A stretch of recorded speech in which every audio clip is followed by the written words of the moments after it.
37ஆம் சங்கீதம். பஞ்ச காலத்திலும் திருப்தி.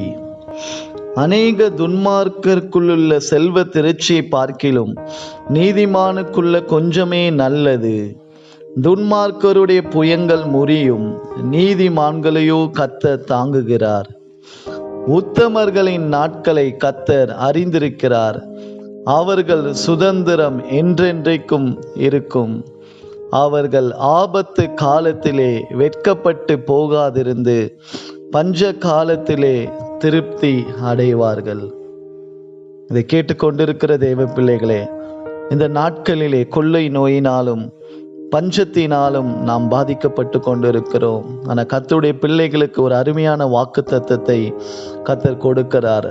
ஆபத்து காலத்திலே வெட்கப்பட்டு போகாதிருந்து பஞ்ச காலத்திலே திருப்தி அடைய செய்கிற நம்முடைய தேவன் இந்த பஞ்ச காலத்திலும் உங்களை என்னையும் போஷிக்க அவர் போதுமானவராய் இருக்கிறார்.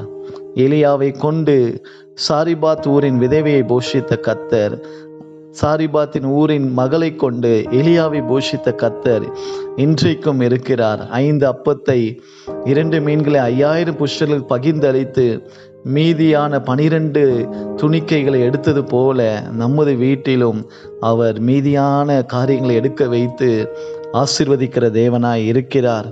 துன்மார்க்கருக்குள்ள நிறைய செல்வ திரட்சி இருக்கலாம், ஆனால் நீதிமானுக்கு அவர் கொடுக்கிற கொஞ்சம் ஆசீர்வாதம் அது ரொம்ப அருமையானது, அது பார்வையிலே நலமாய் இருக்கிறது. நீதிமான்களை கர்த்தர் எப்போதும் தாங்குகிறவராய் இருக்கிறார். உத்தமர்களின் நாட்களை கர்த்தர் அறிந்திருக்கிறார், அவர்கள் சுதந்திரம் என்றென்றைக்கும் இருக்கும். ஜெபிக்கலாம்.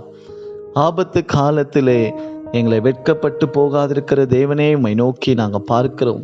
பஞ்ச காலத்திலும் எங்களை போஷித்து நீ திருப்தியாக்குவீர். எங்களுடைய நாட்களை நீங்கள் அறிந்திருக்கிறீங்க. எங்கள் சுதந்திரம் என்றென்றைக்கும் நிலைத்திருப்பதற்காக ஸ்தோத்திரம். துன்மார்க்கருடைய புயங்கள் அழிந்து போகலாம், நீதிமான்களையோ கர்த்தர் தாங்குகிறீர். துன்மார்க்கருக்கு இருக்கிற செல்வ திரட்சியை பார்க்கிலும் நீதிமான்களுக்குள்ளே இருக்கிற கொஞ்சம் நல்லது என்ற வார்த்தையின்படி எங்களுக்கு நீங்கள் கொடுக்கிற அந்த கொஞ்சம் ஆசீர்வாதத்துக்காக ஸ்தோத்திரம் அப்பா. எங்களை போல ஆண்டவரே பஞ்ச காலத்தில் இருக்கிற ஒவ்வொருவரையும் கர்த்தர் ஆசீர்வதிப்பீராக. இயேசு கிறிஸ்துவின் நாமத்தில் ஜெபிக்கிறோம். ஜீவனுள்ள எங்கள் நல்ல பிதாவே, ஆமேன் ஆமேன். கர்த்தர் உங்களை ஆசீர்வதிப்பாராக.